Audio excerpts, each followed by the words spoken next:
Hola, ¿qué tal? Un gusto saludarlos a todas y todos. Es un gusto nuevamente encontrarnos en estos escenarios virtuales en donde podemos reunirnos con pues grandes representantes de las ciencias sociales, pero todo relacionado pues al derecho, la ley y la justicia.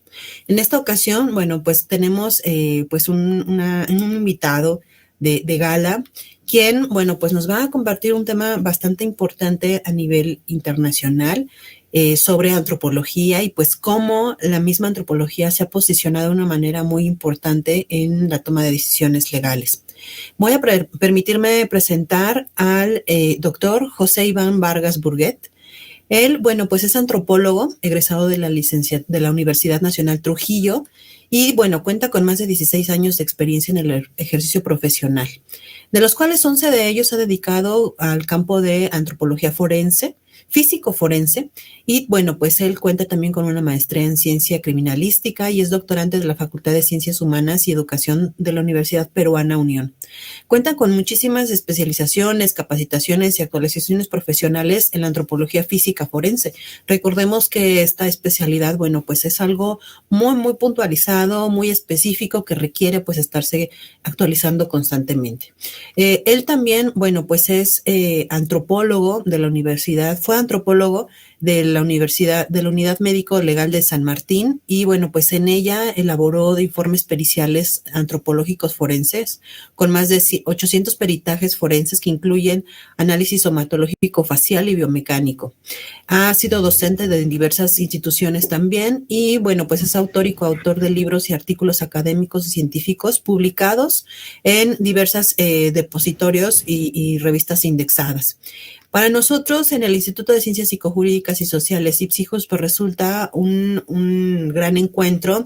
Agradecemos al doctor que haya aceptado nuestra invitación y recuerden que pues nosotros estamos puntualizando y abordando temas de ciencias sociales en estos ámbitos de la ley y la justicia. Pues sin más, le cedo el espacio. Muchísimas gracias y pues adelante.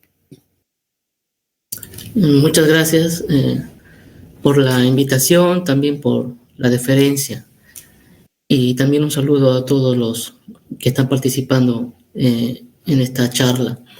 Efectivamente, lo que vamos a conversar el día de hoy está relacionado a la función de la antropología en un contexto legal, principalmente aquí en el Perú, y que también puede ser bastante útil o con un precedente para otros países.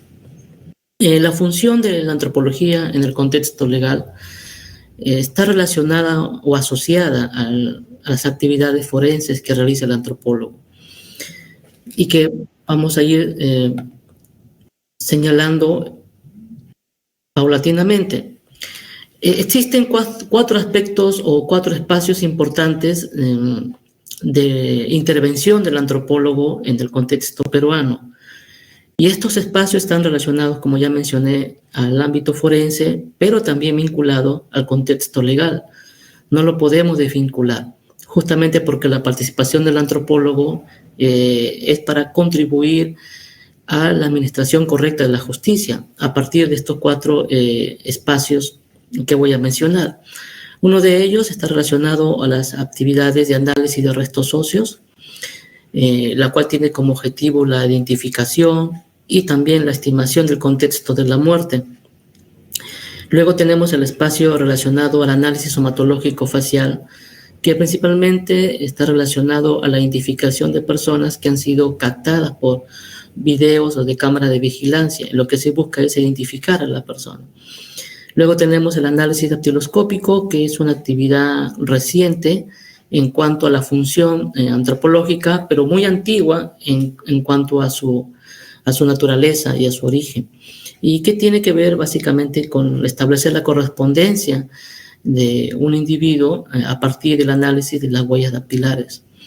Y finalmente tenemos el análisis sociocultural, considerando al Perú, al igual también como muchos países latinoamericanos, al igual también que México, un país pluricultural y multicultural, y que se terminan cometiendo algunos delitos, pero en un contexto cultural. Entonces, nuestro Código Penal establece que existe un error de comprensión culturalmente condicionado y para ello es necesario una pericia antropológica, un informe antropológico. Y también sigue siendo forense, porque cuando hablamos de forense no está relacionado únicamente a la manipulación de cadáveres o de restos óseos, sino a la exposición, a la explicación o a la ilustración que hace un profesional ante un conjunto de colegiados o de jueces, en donde se ilustra cuáles han sido las conclusiones de una investigación, en este caso pericial forense. Entonces, teniendo como concepto lo que es lo forense, el análisis sociocultural desde la antropología también es considerado como una participación forense. Bien, entonces este es nuestro punto de partida y a partir de aquí vamos a ir desarrollando cada uno de estos espacios. Pero antes vamos a hablar un poco acerca de lo que es la antropología forense, ¿no? Algunos conceptos bastante básicos para poder tener una mayor comprensión. Un clásico una clásica definición es la que plantea Stewart, en donde sostiene de que la antropología forense, la rama de la antropología física, que con fines forenses trata de la identificación de restos o más o menos esqueletizados, humanos o de posible pertenencia humana. Inicialmente, los conceptos clásicos sobre antropología forense siempre se han centrado al análisis de restos óseos y no podemos perder de vista estos conceptos iniciales. Pero luego ha ido evolucionando la antropología forense y vamos a encontrar de que han habido ya unos conceptos, digamos, más completos. Pero SCAN, por ejemplo, hace un aporte adicional al análisis de restos óseos y señala que también estudia el entorno de estos restos óseos humanos. Entonces ya no solamente es el análisis del hueso en sí, sino también cuál es el contexto, cuál es el entorno de esto y que se va a plasmar a través de un peritaje forense. Amnistía Internacional en el año 1994 da una definición un poco más completa al señalar de que está relacionada la antropología forense a los estudios médicos legales, ¿no? Y que estas a su vez relacionadas a una persona fallecida por medio del examen y del estudio de los restos del esqueleto para, entre otras cosas, dice, tratar de determinar la identidad de la persona, la forma y la causa de su muerte. Entonces ya se vuelve un poco más compleja la participación del antropólogo a partir de estos objetivos. Un antropólogo que está aportando de una manera significativa a la antropología forense es Douglas Hubelecker. Douglas Hubelecker, quien en el año 2000 sostiene que la antropología forense trata del estudio de la biología esquelética en contextos médicos legales. Y luego tenemos a Reverte Coma, quien señala que la antropología forense es el estudio de los restos humanos esqueléticos con objeto de llegar a la identificación personal, averiguar la causa de la muerte, la edad, la raza, sexo, estatura del sujeto, marcas profesionales antiguas, lesiones óseas y todo cuanto sea posible, siempre para proporcionar información a los investigadores. Aquí Reverte Coma ya hace un detalle, ¿no?, de la función del antropólogo cada vez que se analizan restos óseos. Pero hay algo que complementa Reverte Coma al decir que incluyen también el estudio del sujeto vivo y sus características biotipológicas, así como su posible relación con los hechos delictivos. Entonces, la antropología forense ya va ampliando sus espacios de intervención, porque ya no solamente su objetivo va a ser el análisis de cuerpos esqueletizados, sino también al sujeto vivo, ¿no?, a la persona viva. Y aquí podríamos incluir los estudios faciales, ¿no?, donde lo que se analizan son videos en relación a sujetos o a personas vivas que están cometiendo supuestamente un delito.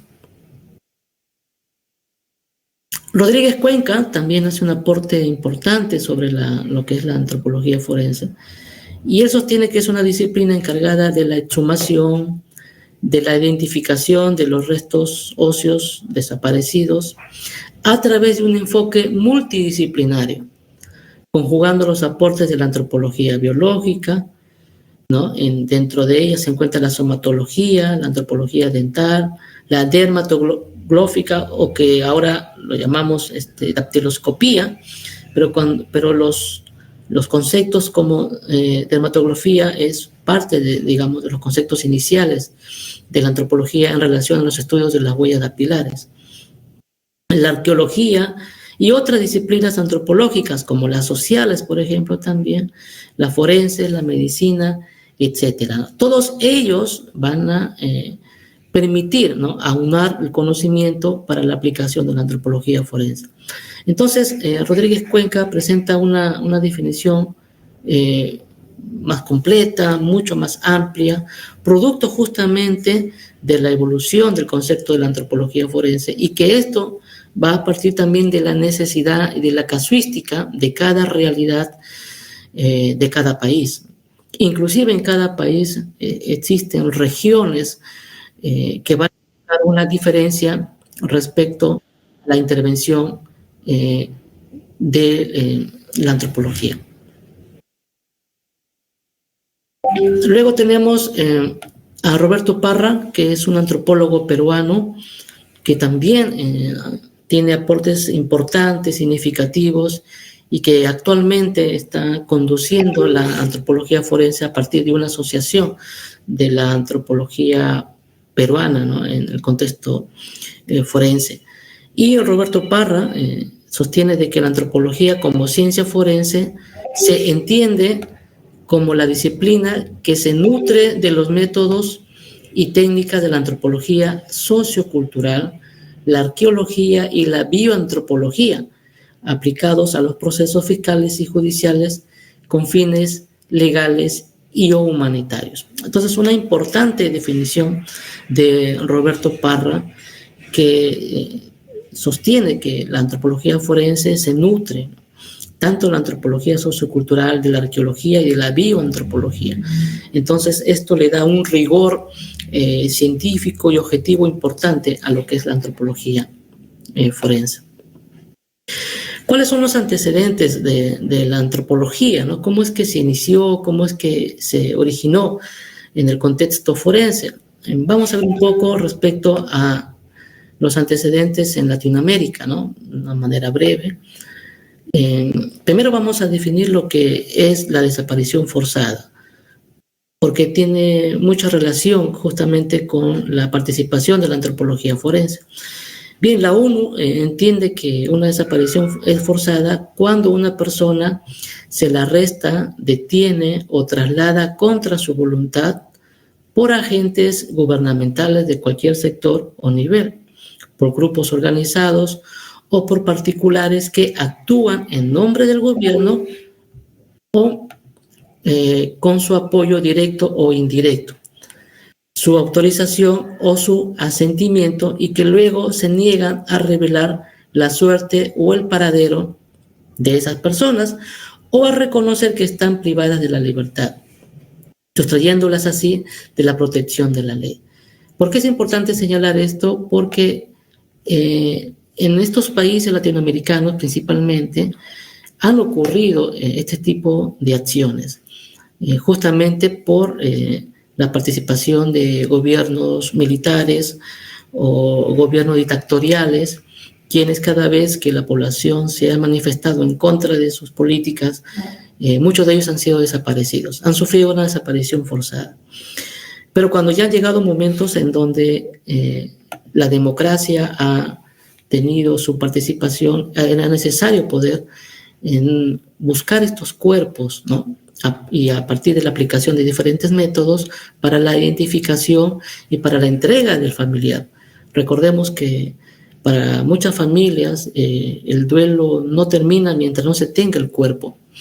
Entonces, países como por ejemplo Argentina, desde el año 1976 a 1983, tuvieron periodos de gobiernos militares que actuaron muchas veces en contra de la población que estaban en contra de sus políticas.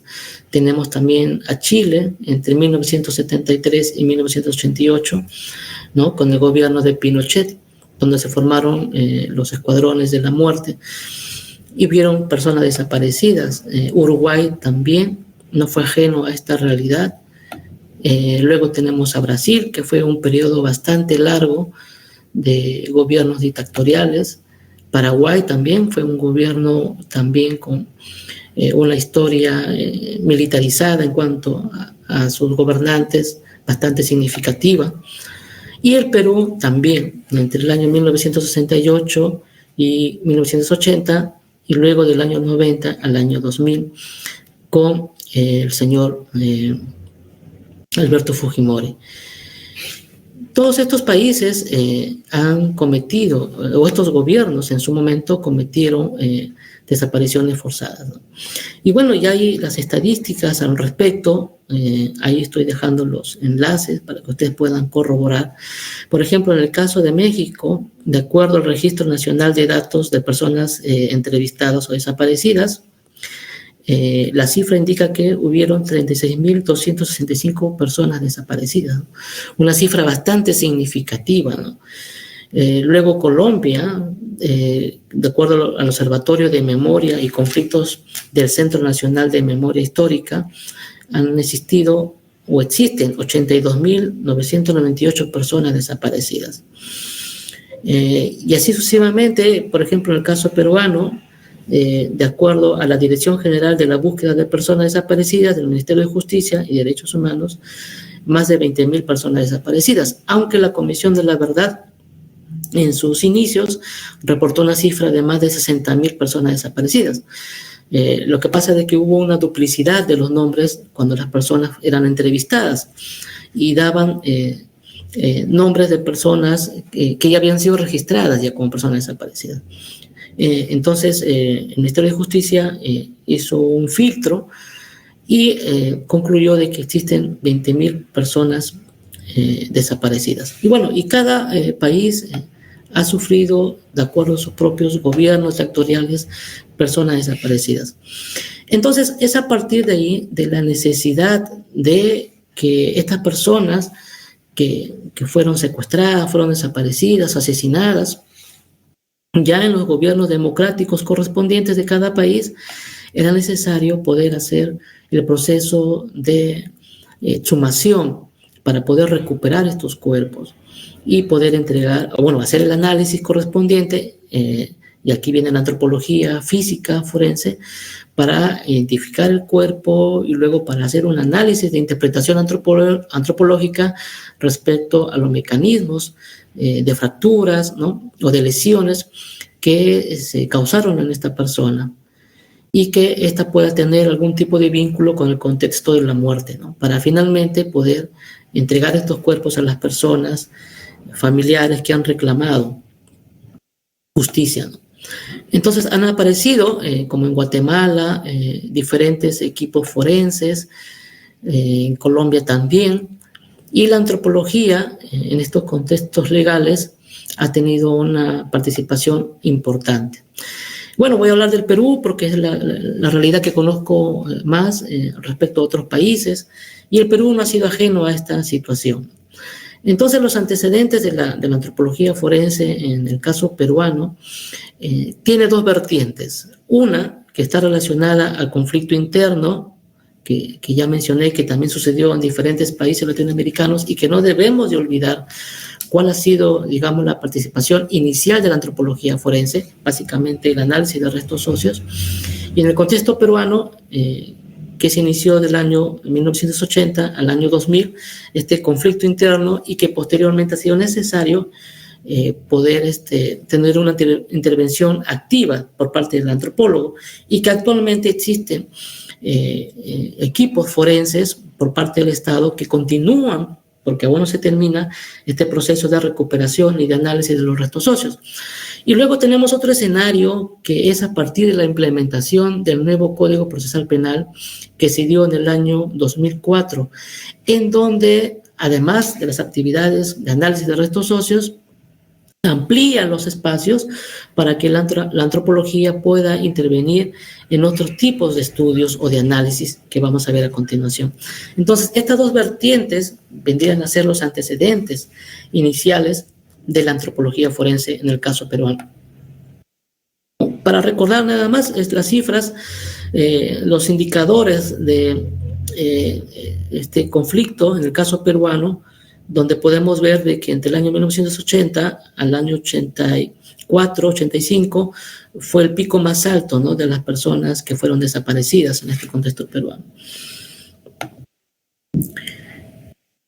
Bueno, esto es parte de lo que sufrió nuestro país respecto a este conflicto entre los grupos senderistas de aquel entonces con el gobierno del dictador Alberto Fujimori,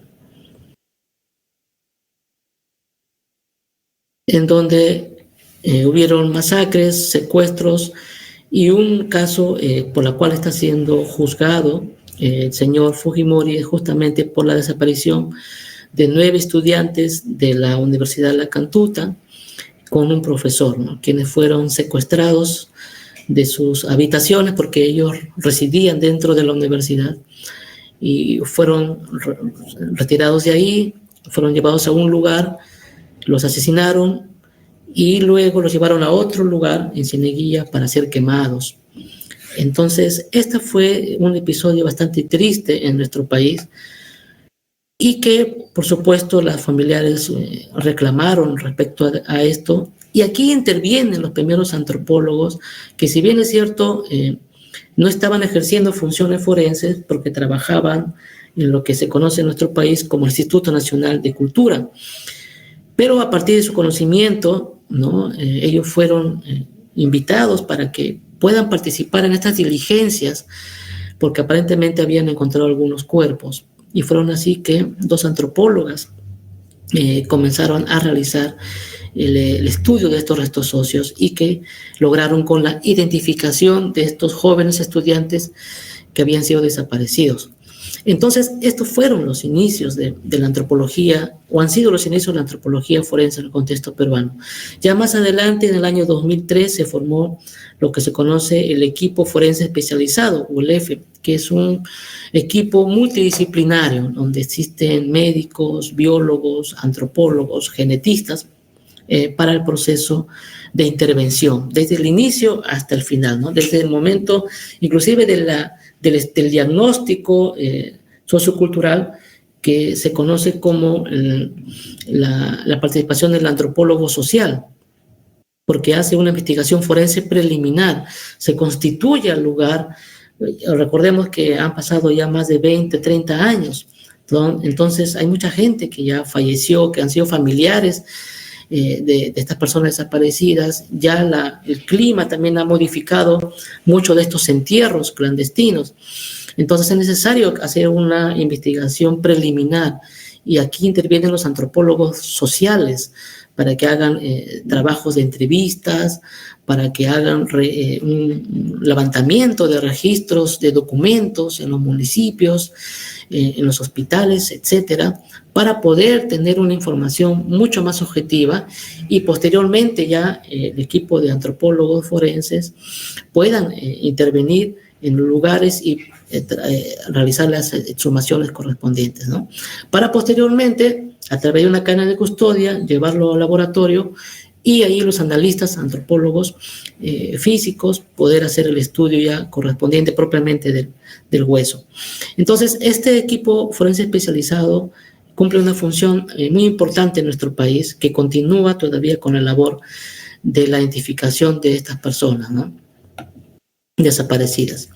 Pero con el nuevo Código Procesal Penal, como estuve señalando, este nuevo código le abre puertas para que la antropología ya no solamente se limite al análisis de restos óseos, que si bien es cierto está en un contexto de violación de los derechos humanos, también existe un contexto de crimen común, analizando los restos óseos, porque hablamos a veces de homicidios que ocurrieron hace 2 o 3 años, en donde el cuerpo ya se encuentra esqueletizado, aunque eso va a depender mucho también de la región climática en donde sucedieron los hechos, ¿no? Pero existen otros escenarios que tienen relación a delitos como homicidio, feminicidios, sicariatos, secuestros, y estos tipos de delitos, la antropología también tiene un nivel de participación, que es un nivel bastante importante y que permite participar en escenarios, como ya mencioné, no relacionados a violación de los derechos humanos o de lesa humanidad, sino al de crimen común. Entonces, volvemos nuevamente aquí en nuestro cuadro, porque hemos hecho un paréntesis para hablar acerca de los conceptos de la antropología forense y también de sus antecedentes, y ahora recién vamos a hablar de estos 4 espacios, ¿no?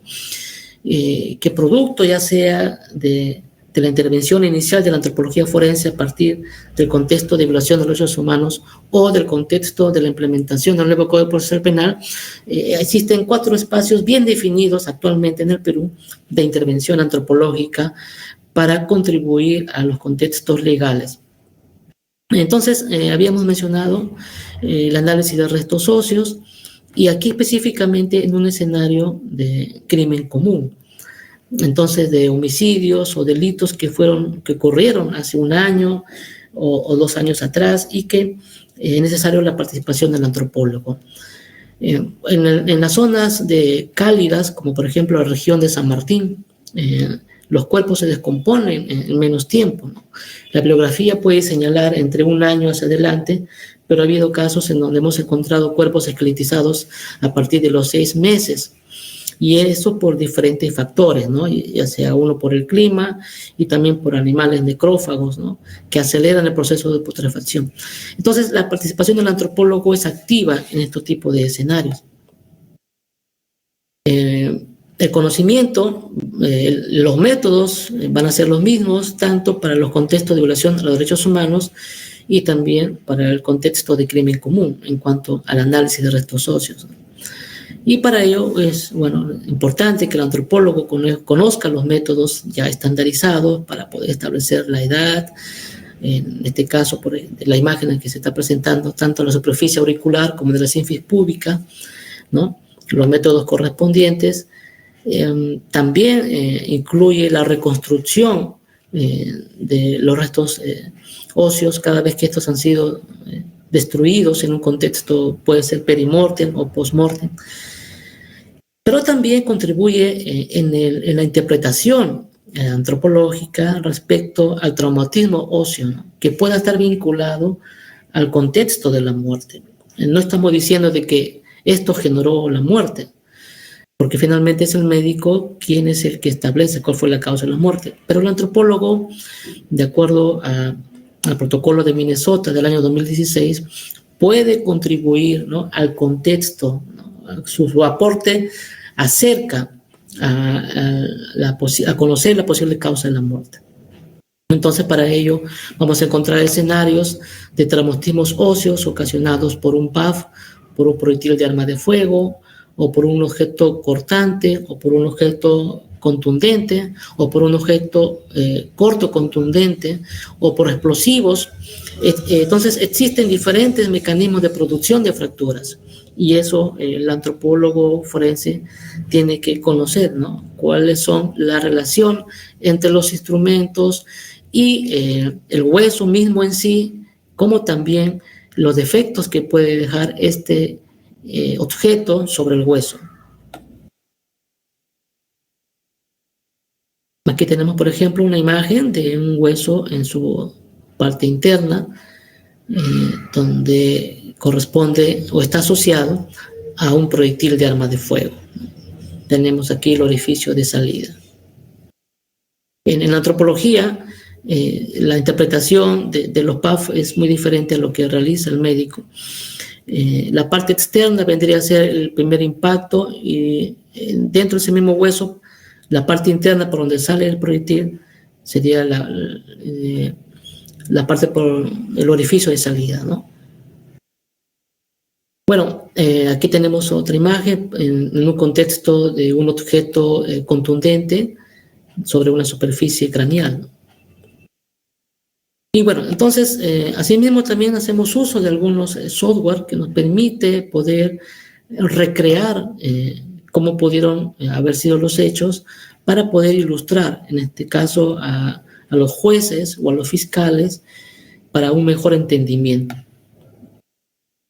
Pero no actuamos, digamos, por iniciativa voluntaria o libre. Existen protocolos y guías con las cuales los antropólogos deberíamos o debemos de centrarnos, ¿no?, para no estar cometiendo de repente acciones subjetivas.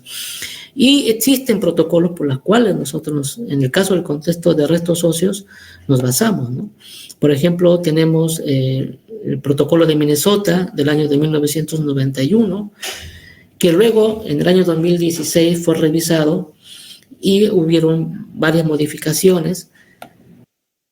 También tenemos un protocolo que hacemos bastante uso, que es de México, en donde también se establecen algunas directrices respecto al contexto forense.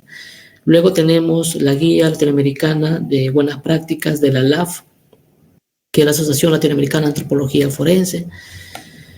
Luego tenemos la Guía Forense para la Investigación de Recuperación y Análisis de Restos Óseos publicados en Argentina. Y en el contexto peruano también, a través del EFE y el Ministerio Público, se publicó la Guía Práctica para la Recuperación y Análisis de Restos Humanos.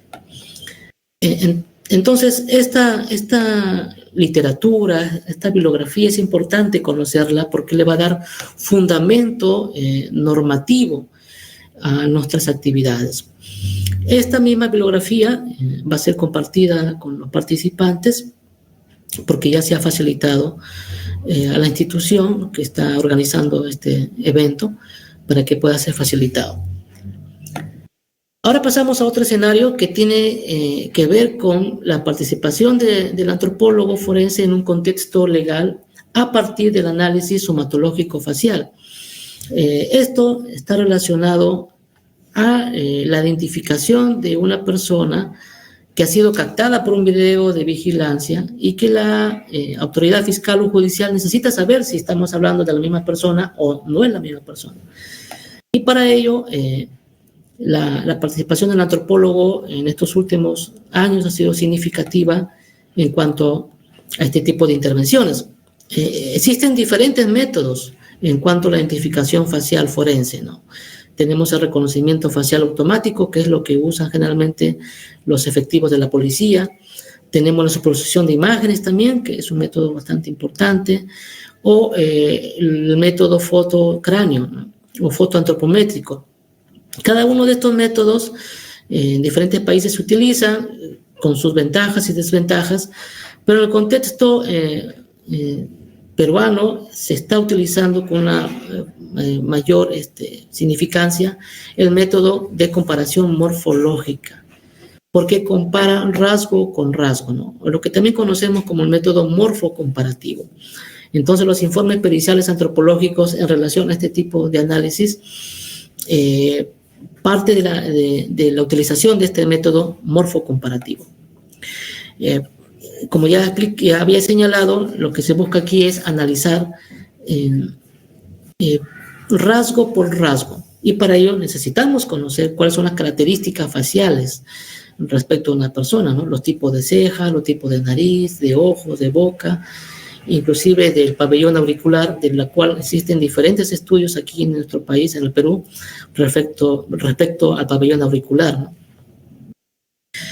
Entonces, este tipo de intervención del antropólogo en estos tipos de escenarios es significativo, pero también tenemos los protocolos que normalizan la actuación del antropólogo en este tipo de casos, ¿no?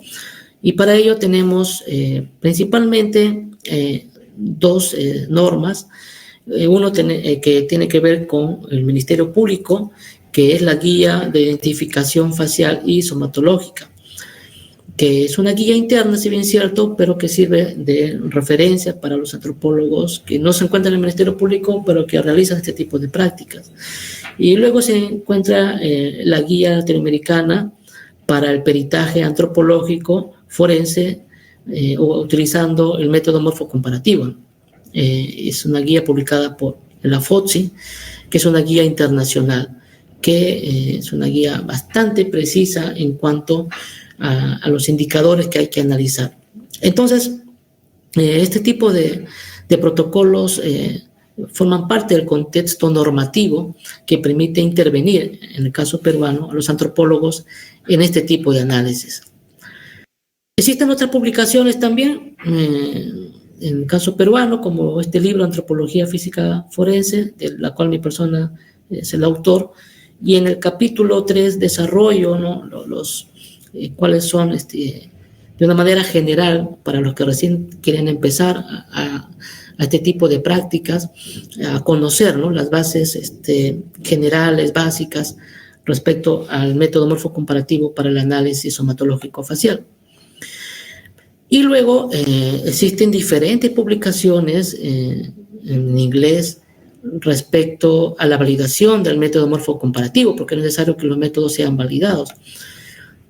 Y tenemos las publicaciones de Bassi, tenemos las publicaciones de Stein, ¿no? Quienes son los que han validado y quienes son los que proponen los tipos de conclusiones que debería de existir en este tipo de análisis. Entonces, esta bibliografía es importante porque nos da no solamente el marco normativo, sino también tenemos un marco conceptual que nos permite poder actuar desde la antropología.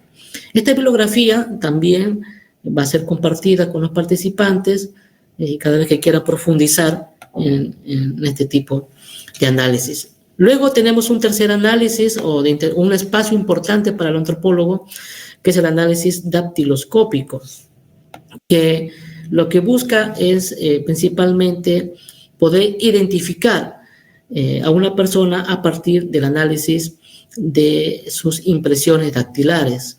Y en otros escenarios, cada vez que es posible y no se encuentra el personal correspondiente, también el antropólogo puede participar en el recojo de estas huellas digitales que fueron dejadas en un escenario o de un hecho delictivo, ¿no? O presunto delictivo. Es una participación bastante técnica en este caso, ¿no?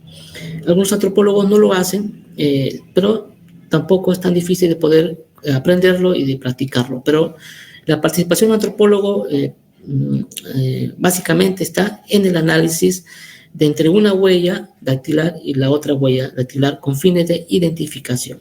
Y para ello existen algunos software, como por ejemplo el sistema ABIS, que anteriormente se llamaba sistema AFIS, que colocando el pulpejo, ¿no?, del dedo de una persona, ya sea de un cadáver o una persona viva, este sistema hacía una homologación automática conectada con la base de datos del Registro Nacional de Identificación y se lograba una identidad, una correspondencia de identidad.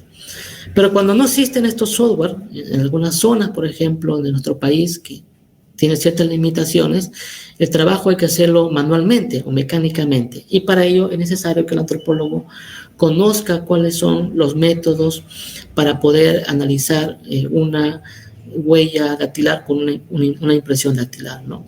En este caso, en el contexto peruano, se utiliza el método de Olores Aguilera, que es un método español, que a partir del análisis de los adeptos, de los...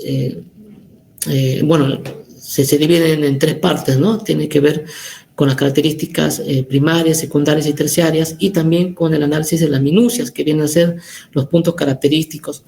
Bueno, todo este conocimiento también forma parte del quehacer del antropólogo para los fines, en este caso, de análisis de huellas dactilares. Y esto se encuentra también normado a partir de una resolución de la Fiscalía de la Nación, en el caso peruano, en donde se aprueba la guía de actuación de peritajes antropológicos a partir del análisis dactiloscópico. Y se adjunta también a esta resolución la guía, ¿no?, donde se estipulan los diferentes procedimientos de intervención. Esto ha sido publicado por el Ministerio Público a partir de una resolución jefatural del Instituto de Medicina Legal, ¿no?, del Perú, de la cual mi persona también ha formado parte de esta comisión para la elaboración de esta guía, que también va a ser facilitada a ustedes, ¿no? Y luego, para ir terminando ya, tenemos el espacio de intervención antropológica en un contexto legal, pero a partir del análisis sociocultural.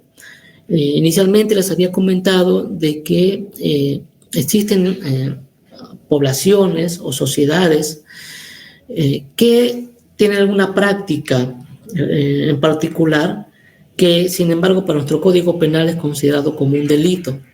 Entonces, es necesario la participación del antropólogo para que pueda ilustrar, primero, demostrar que efectivamente esta práctica tiene que ver con un contexto cultural, y luego poder sustentarlo ante los jueces o ante los fiscales. ¿Qué tipos de delitos, presuntos delitos, ocurren mayormente en el contexto peruano? Bueno, tenemos los delitos de tenencia ilegal de armas.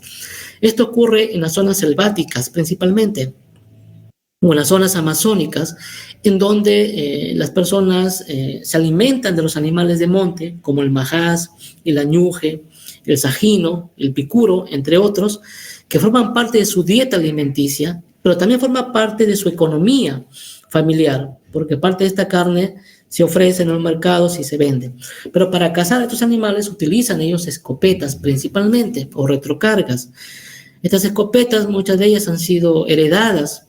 Hay una herencia social entre el padre, entre el abuelo al padre, el padre al hijo, y para que se continúe con esta práctica.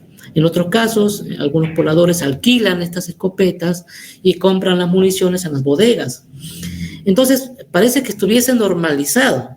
Sin embargo, cada vez que estas personas son intervenidas, digamos, por la policía, en la carretera, cada vez que ellos van llevando su escopeta para que un mecánico la pueda arreglar o dar su mantenimiento, son intervenidos por la policía y son denunciados, ¿no?, por el Estado por tenencia ilegal de armas contra el Estado mismo. Entonces, aquí es donde se convoca a los antropólogos para que puedan efectivamente hacer un estudio, constituirse a la comunidad, hacer entrevistas, reuniones, asambleas con los dirigentes o con los APUs para poder sostener que efectivamente es la sociedad quien está legitimando este tipo de comportamientos y poder de esta manera ilustrar al juez. Tenemos otro escenario de delitos, que es el delito de violación sexual en menores de edad, y que este es un escenario bastante delicado porque las penas que se contemplan en el Código Penal en este tipo de comportamiento, además que son variables, son bastante drásticas. Sin embargo, existen comunidades también en las zonas amazónicas, pero también en las zonas de los Andes, en donde el comportamiento sexual se inicia a temprana edad. Las edades van a variar y eso tiene que ver muchas veces con el inicio de la menarquía. Entonces, la misma sociedad, la comunidad es de que consiente este tipo de comportamientos. Y es necesario la participación del antropólogo para que efectivamente se pueda demostrar de que la persona, el agresor, el presunto agresor, no cometió un acto de violación, sino que fue parte de la práctica de la comunidad que han sido adquiridas culturalmente y que al encontrarse frente a su congénere no pensó que debería de actuar de manera distinta a los parámetros de su propia cultura. Entonces, esta es una participación bastante importante del antropólogo cada vez que ocurre un delito en un contexto cultural. Obviamente que algunos abogados han querido utilizar esta como herramienta para escenarios ya particulares, que en realidad sí se cometió un acto de violación, de repente en un contexto urbanizado, ¿no? Y pretenden que el antropólogo dé un informe pericial a favor, ¿no?, de su patrocinado. Y bueno, en estos casos que han sido recurrentes, obviamente que los peritajes han concluido de forma negativa, ¿no? Entonces, es importante que el antropólogo forense, en el análisis sociocultural, también pueda conocer cuáles son los métodos y las técnicas en este tipo de estudios, que principalmente son los métodos clásicos de la antropología social, ¿no? Que es el método etnográfico, el método deductivo, el método inductivo, etc. Y bueno, así como estos tipos de delitos existen otros, ¿no? Como los casos, por ejemplo, de rondas campesinas, los casos de delitos de homicidios también, que en algunas comunidades suele ocurrir cada vez que se pone en riesgo la vida entre la madre y el hijo, en un acto de cuando se está dando a luz. Entonces, muchos de las comunidades adoptan por salvar la vida, ¿no? Pero para nuestro Código Penal se está cometiendo un homicidio con ese bebé que están haciendo. Luego tenemos los casos de obtención fraudulenta de crédito, cada vez que algunas poblaciones son engañadas, ¿no? Por los que trabajan en algunos bancos para financiar créditos para fines de agricultura, pero que al final terminan firmando, poniendo huellas, pero fueron estafadas. Entonces es necesario poder ahí establecer una participación antropológica para poder conocer cuáles son el contexto educativo, ¿no? El contexto de la actividad económica en sí de estos grupos de poblaciones. Y luego tenemos las pericias por el presunto delito de tráfico ilegal de trata de personas, que voy a conversar de esto un poquito más adelante, porque ahora quiero mencionar cuáles son los protocolos, porque también existen normativas para este tipo de actuaciones. Esta es una imagen, por ejemplo, de un caso que tuve en una comunidad y la tenencia, el uso de la escopeta, de la retrocarga es bastante frecuente en estas zonas, ¿no? El trabajo con las comunidades, con los dirigentes o con las rondas campesinas también es importante para poder tener una información objetiva o participar inclusive en las asambleas que realizan las rondas campesinas, ¿no? Y también las visitas domiciliarias, ¿no? Para poder recoger la información socioeconómica y familiar, ¿no? De las personas. Y todo esto obviamente nos va a conllevar a una audiencia de juicio oral. Entonces tenemos que sustentar y ratificarnos en este tipo de participación. ¿Cuáles son las normativas o la bibliografía que utilizamos? Bueno, tenemos la de Guevara Gil, que es el peritaje antropológico entre la reflexión y la práctica, que es una literatura bastante importante.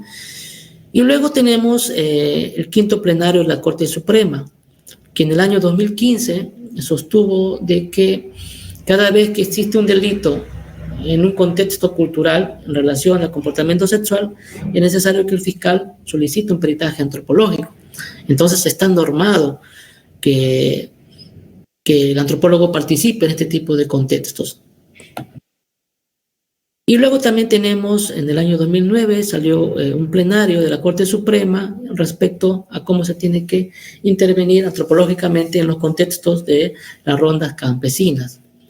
Esta literatura también ha sido compartida para que ustedes lo puedan tener como antecedentes. Luego tenemos este escenario que tiene que ver con el delito de trata de personas, en donde el antropólogo tiene participación. Y esto es porque se promulgó un protocolo, o se publicó un protocolo de acreditación de la situación de vulnerabilidad de las víctimas de trata de personas. Esto cada vez que las personas, las mujeres, ¿no?, menores o mayores de edad han sido secuestradas o engañadas de un lugar para poder ser llevadas a otro y para que sean sean obligadas a trabajar sexualmente. En otros casos, por explotación infantil también. Y este protocolo, además de la intervención que hace el médico, que hace el psicólogo, que hace el psiquiatra, incluyen también al antropólogo, que es una participación importante porque el antropólogo en este tipo de casos tiene como objeto establecer cuáles son los factores de vulnerabilidad encontrados antes, durante o después de la comisión de los hechos. Asimismo, el de describir las condiciones sociales y culturales de vulnerabilidad encontrados. ¿A partir de qué? Bueno, a partir de indicadores. Entonces, en este tipo de escenarios, el antropólogo lo que hace es establecer el análisis de 8 indicadores que tienen que ver con edad, educación, pobreza, lengua, lejanía geográfica, ¿no?, etnicidad, víctima del conflicto interno y el proceso de migración. Entonces, el trabajo del antropólogo es que las personas que están analizando, en este caso que han sufrido este tipo de escenario de trata de personas, se pueda demostrar estos indicadores y conocer qué tanto cada indicador ha sufrido esta persona, ¿no? De qué manera se ha vulnerado estos indicadores. Y finalmente concluir que efectivamente existe un grado de vulnerabilidad o que estos factores tienen relación con el comportamiento de esta persona. Entonces, esto ayuda y se complementa con el trabajo que hace el psicólogo, el médico y el psiquiatra, que son los 4 profesionales que están incluidos dentro de este protocolo. Entonces, esto es un espacio más ganado para la antropología, ¿no?, como una ciencia social. Y que finalmente este antropólogo obviamente va a ser también convocado a una audiencia para poder ratificarse. Y al estar frente a una audiencia, a este foro, pues está haciendo una función forense. Y bueno, aquí estoy compartiendo también esta resolución de la Fiscalía de la Nación, en donde aprueba este protocolo, y ahí se va a encontrar las funciones del profesional antropólogo en este tipo de escenarios. Bien, quiero también mencionar algunos libros que mi persona ha publicado que tienen relación un poco a lo que estamos hablando. Por ejemplo, hay un libro que se publicó en el año 2016 que es Descuartizadores y Descuartizamiento Criminal, que es un libro que aporta a la antropología forense en relación a los contextos de descuartizamiento a partir del instrumento que se utilizó en el hueso para poder descuartizar o desmembrar el cuerpo. Luego tengo una segunda publicación que se titula Antropología Criminal desde la Antropología Social, en donde lo que se busca aquí es establecer los espacios de la antropología en contextos criminalísticos, pero desde la antropología social. Cómo es que el antropólogo podría tranquilamente trabajar o intervenir, por ejemplo, en las cárceles o en los albergues o en las escuelas cada vez que hay un nivel de violencia. En nuestro país generalmente son los psicólogos los que son contratados en los colegios para que hagan un estudio individual, pero a tratarse de un colegio o de una escuela donde existe una población, grupos, entonces cuando hablamos de grupos, el antropólogo debería de tener una participación activa ahí, sobre todo en estos contextos de bullying o contextos de violencia que suceden también en las escuelas.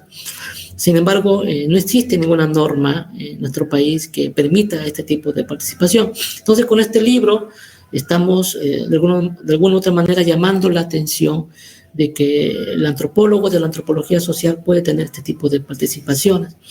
Y finalmente, esta es mi última publicación del año 2021, que se titula Antropología Física Forense, y que lo que hace es desarrollar estos 4 tipos de espacios de la cual se ha basado mi exposición el día de hoy. Desde la antropología del análisis de restos óseos, desde el estudio del análisis somatológico facial, desde el análisis dactiloscópico y del análisis sociocultural. Entonces, estos 3 libros también han sido compartidos con los organizadores de este evento para que también puedan ser facilitados hacia ustedes cada vez que tengan interés de poder leerlos y también de tenerlo en su base de bibliografía. Bien, hasta aquí ha sido mi participación. Yo agradezco gentilmente su asistencia, su atención y quedo a disposición de ustedes. Muchas gracias.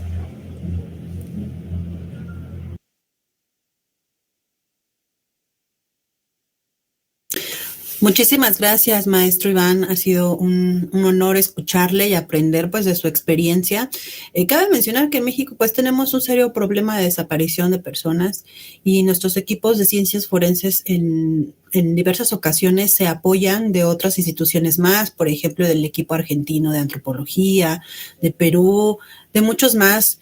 América Latina tenemos también muchas cuestiones particulares que hemos vivido, pues guerrillas, golpes de Estado, en nuestro país, pues temas de delincuencia organizada.